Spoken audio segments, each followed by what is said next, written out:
Hello students, welcome to my class on T-dependent antigens and B-cell activation.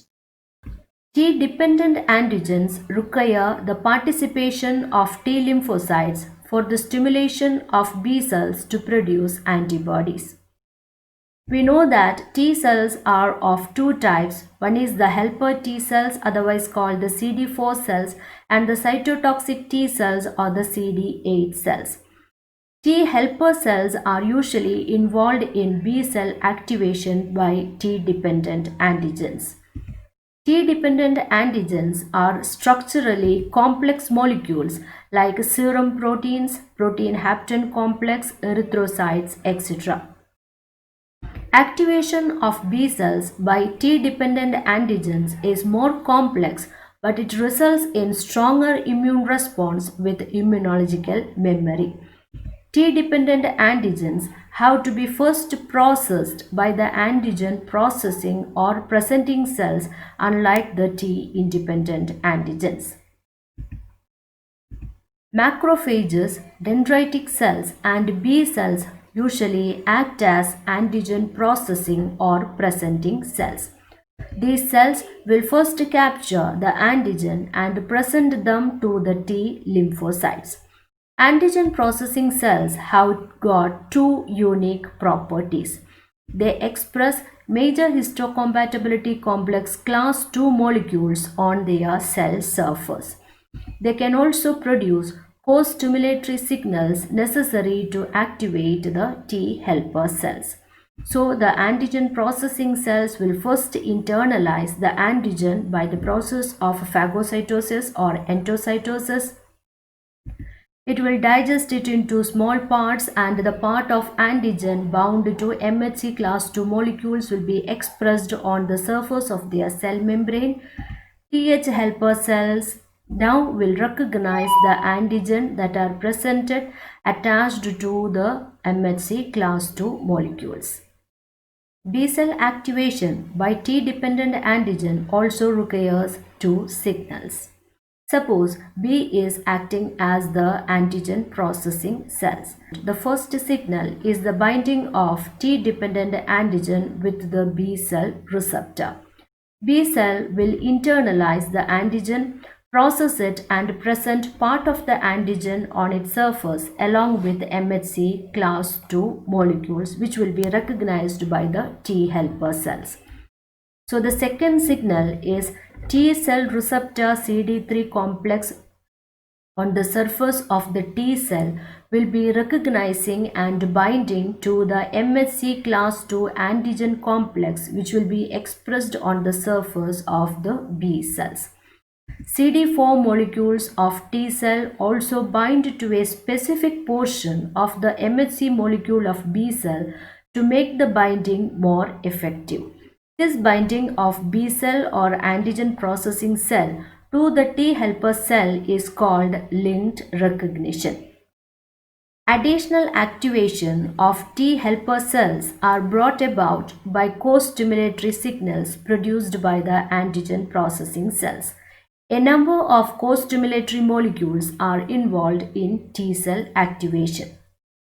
CD28 on T helper cells will bind to CD80 or CD86 membrane proteins on antigen processing cells. This interaction will activate T helper cells to secrete various cytokines. T helper cells also start expressing CD40 ligand, which will interact with the complementary CD40 of the B cell. This interaction is essential for the survival of B cell and also for germinal center formation for the secretion of memory cells.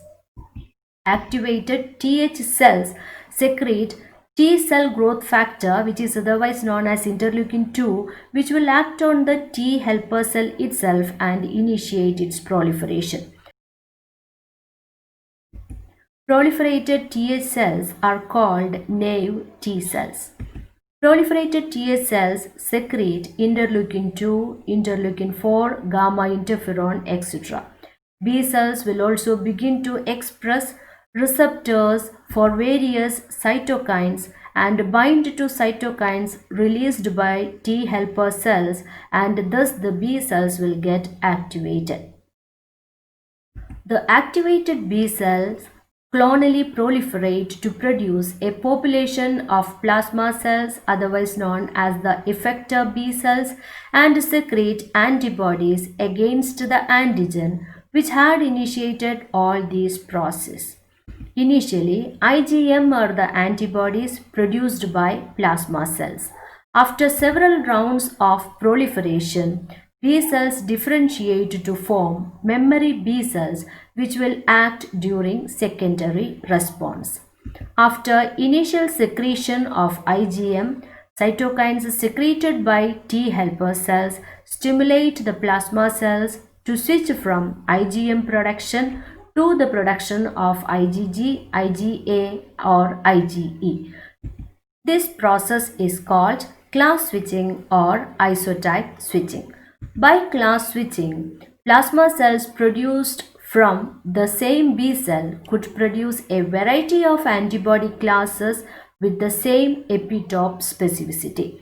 Class switching is due to genetic rearrangement of gene segments encoding the constant region of antibodies, which determines the antibody type or class. To summarize, unlike T-independent antigens, T-dependent antigens are structurally complex.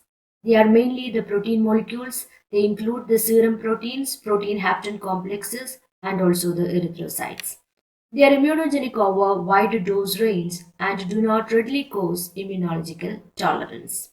T-dependent antigens require preliminary processing by antigen processing cells and has to be presented along with MHC class II molecules on the surface of APC to get recognized by the T lymphocytes. Isotype switching occurs in the case of T-dependent antigens, and they can induce the formation of almost all isotypes like IgM, IgG, IgA, and IgE. Immune response by T-dependent antigens is strong and immunological memory will be there. They are metabolized rapidly in the body. That's all about T-dependent antigens. Thank you so much. Catch you soon with another topic. Goodbye.